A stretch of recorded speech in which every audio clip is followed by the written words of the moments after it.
In colleges and universities across the United States, suicide is one of the most common causes of death among college students. According to the Journal of Associated Disorders, approximately over 24,000 college students attempt suicide, while over 1,000 of those students succeed in their attempt. Today I'm here with Amy Johnson, the Interim Director of Counseling Services here at Campbell. So Amy, why are these numbers so high?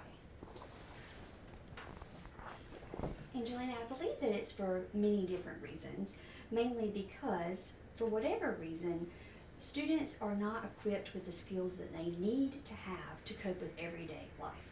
I've heard research of, when both parents went to work, the mothers were no longer in the home, so they weren't able to pass those skills on to the children, so they haven't been passed down from generation to generation. But that is only one hypothesis. There's many different ones out there. So students don't have the skills that they need in order to be able to deal with the emotions that come with all the curveballs that life throws at you. That's the main reason. But we also know that there has always been a stigma around reaching out, self-seeking behavior, self-help seeking behaviors. And so with that, we've worked a lot to reduce that stigma, but we still have some work to do in that area. So if you're here and you are a Campbell student, what can you do to get those resources and that help that you need that you mentioned? Sure, thank you for asking, because what we do know is that of the students who have successfully completed suicide, almost 80% of them have never been seen in the counseling center on their campus before.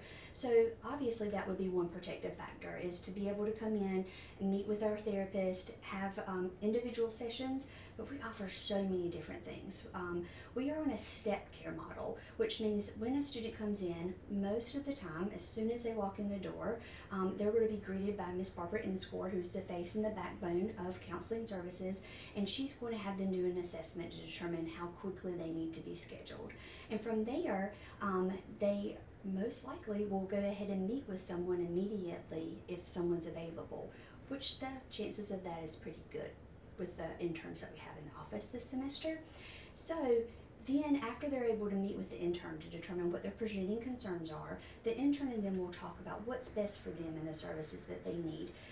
They will tell them about the different groups that we have, because research proves that college students actually respond better to their peers than they do to someone like of authority. So we have lots and lots of groups this semester. And we also offer the individual sessions as well. We have outreaches that help to not only make people aware of mental health concerns, but they're very educational, interactive, and engaging as well. So we offer all kinds of things. This semester we're so excited that our interns are going to be in the resident halls for freshmen. So they have a drop-in hour in the lobby of the halls to be able to remove all barriers there for the freshmen to be able to reach out for services, which also helps to promote those help-seeking behaviors that we want them to and decrease stigma. And hopefully it'll change the university culture of reaching out to get help from counseling services. We're going to have a connect and chat time where they can text in and talk to a therapist for set hours during the week, because over and over I've heard my students say, I just wish that I could text you.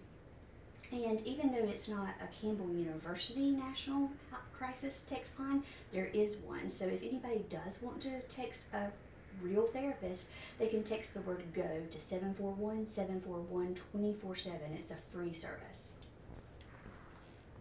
Awesome. Well, thank you, Amy. I know this would help a lot of my peers and a lot of college students. I hope so. Thank you. Thanks. If you or someone you know is going through a crisis, please do not hesitate to reach out to Campbell Counseling Services or text, email, or call the National Suicide Crisis Hotline.